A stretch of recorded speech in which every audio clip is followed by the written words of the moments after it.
Bismillahirrahmanirrahim. Nih guys, ini paketan datang dari Kediri. Saya beli online benih padi. Jadi ini F1 ya, padi hibrida. Padi dari benih Pertiwi. Saya beli dua pack. Saya perlihatkan. Sekalian kita review.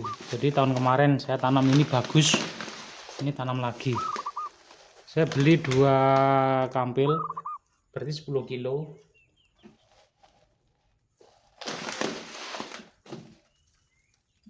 Packingnya bagus, masih bisa buat wadah cabai ataupun tomat terong. Sisihkan. Nah ini, saya beli 2 buah dari Pak Tiwi 2. Ini Pertiwi. Saya memilih ini, yang jelas satu tahan rebah, yang kedua tonasenya tinggi, dan dia itu kalau Pak Tiwi ini setelah saya tanam tahun kemarin, dia ini tipe tanaman padi yang suka air, jadi sangat cocok dan sangat pas untuk kita tanam dan budidayakan di musim NT1 ataupun musim rendang teman-teman. Nih keterangannya 5 kilo, otomatis 10 kilo. Ini untuk luasan lahan setengah swolon teman-teman, jadi setengah hektar lebih swolon. Swolon itu separuhnya 1/4 hektar. Benih padi sawah Pak Tiwi 2 dari Pertiwi. Kalau Pak Tiwi 1 itu bulir padinya itu kecil-kecil, jadi kalau di tengkulak gabah, di pedagang gabah kurang masuk, tapi kalau ini besar-besar. Ini teman-teman, ini sama dengan Cerang ataupun Inpari 32. Mekongga juga sama. Nah, berawal dari tahun kemarin tanam ini 1 kampil, hasilnya bagus. Nah, kita tanam lagi untuk tahun 2024. Alhamdulillah untuk tahun MT1 2024 ini lahan garapan kita alhamdulillah nambah 1/4 hektar. Jadi setengah hektar lahan pertanian kita yang seperapat dari sewa, yang seperapat swolon milik sendiri. Ini teman-teman, kita manfaatkan semaksimal mungkin lahan pertanian kita supaya bisa untuk keperluan hidup dan kebutuhan lainnya teman-teman. Ini nanti tanamnya saya lakukan enggak berbarengan, dalam artian yang seperapat saya semai di tanggal 25 bulan 12 2024, dan yang satunya lagi saya semai di tanggal 10 Januari. Karena lahan yang seperapat swollen itu masih ada tanaman cabai, otomatis belum dibongkar. Jadi nanti kita guyuri bongkar sendiri. Kalau sudah mepet nanti kita kerjakan, nyuruh orang ngebantu kita. Nah, di sini teman-teman kita dekatkan. Oke, kita dekatkan kameranya. Bentar. Kita lepas tripodnya teman-teman biar enak.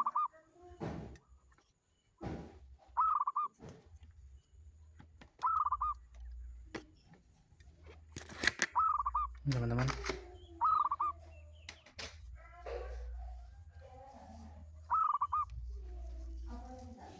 Nih.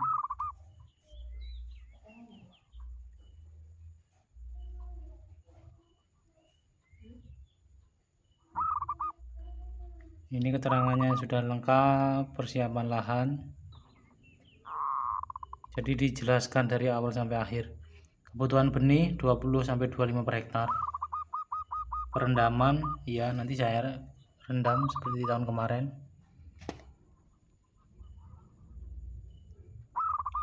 Ini ya benar.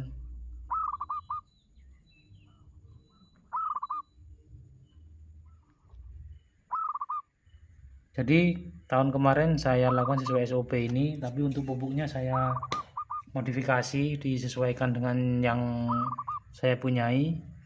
Alhamdulillah pertumbuhannya bagus. Untuk persiapan lahannya saya kasih kompos berupa sekam padi teman-teman, yang gratis, yang nggak beli. Sekam padi saya tebar merata tapi cuma tipis-tipis. Setelah itu dilakukan pembajakan di luku garu, dibiarkan. Setelah itu kita gelebek, kita ratakan, baru ditanami. Jadi 2 kali proses olah tanah, jadi biar tanah benar-benar gembur dan juga pH-nya itu netral dan bagus. Nih, pindah tanam. Nah, saya biasanya umur 17-20 HSS. Tahun kemarin itu usia 15-16 sudah saya pindah. Dan untuk MT nanti saya juga lakukan hal serupa. Jadi usia 15-20 hari setelah semai akan kita langsung kita daud teman-teman. Untuk jarak tanam kita 20x20, jadi 1 jengkal. Jarak tanam 1 jengkal. Jadi nggak pakai jadar legowo, nggak pakai. Ini teman-teman. Di sini untuk pemupukan dan perawatan dijelaskan secara detail, otomatis bagi petani pemula enak teman-teman. Kalau saya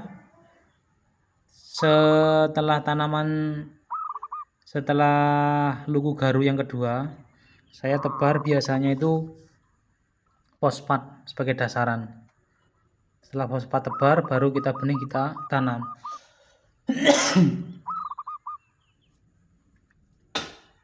Dari hasil penebaran fosfat saya pakai Belarusia, otomatis akar begitu dipindah bisa langsung cepat.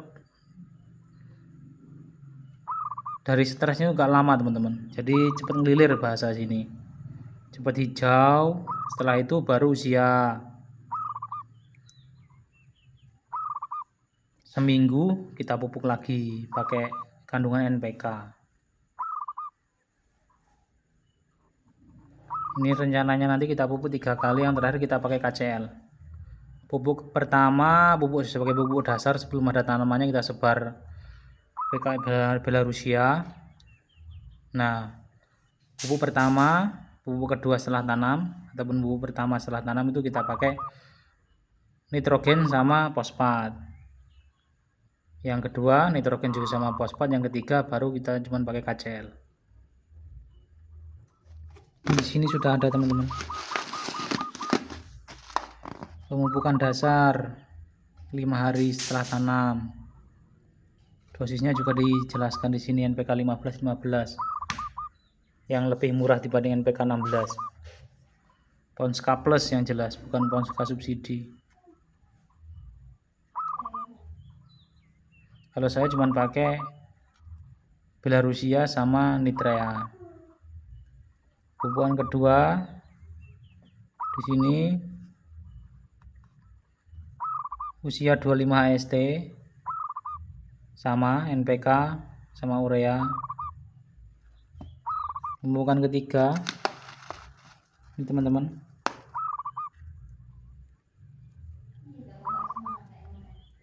jadi umur yang ketiga ini 35-40.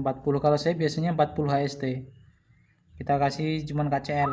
Ini pasti NPK, kalau saya cuma pakai KCL dicampur rabuk hitam fosfat. Buahnya bisa panjang-panjang malainya teman-teman. Jadi otomatis tonase yang kita kejarkan tonase ya. Jadi tonasenya banyak, otomatis hasilnya nanti banyak juga. Ini untuk pengendalian hama penyakit disertakan juga, bahan aktifnya juga disertakan.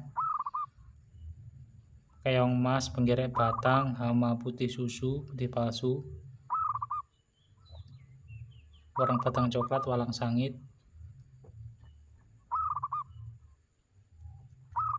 fipronil,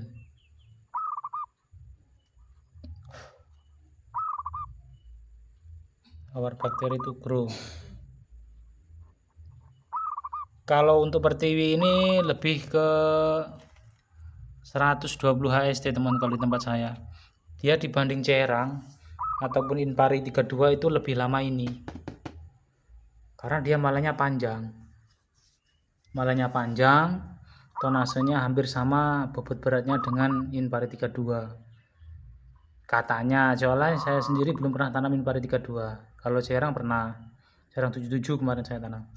Jadi untuk MT kedua nanti akan kita tanam Inpari 32 untuk menguji apakah benar tonasenya itu timbangan batu. Kita buktikan nanti. Oke teman-teman ya. Jadi untuk MT pertama kita gunakan Pertiwi 2 untuk menghindari kerebahan tanaman padi. Itu harapan kita. Kalau tanamannya padi mulai menguning rebah ya sayang teman-teman, susah kita. Modal sudah keluar banyak, tinggal metik tapi rebah, jadi ya hasilnya nanti berkurang. Dan juga pedagang otomatis harganya belinya murah mereka, jadi itu kan kerugian di kita. Oke ya, ada pertanyaan kolom komentar di Oretoret, kita jawab. See you next time video.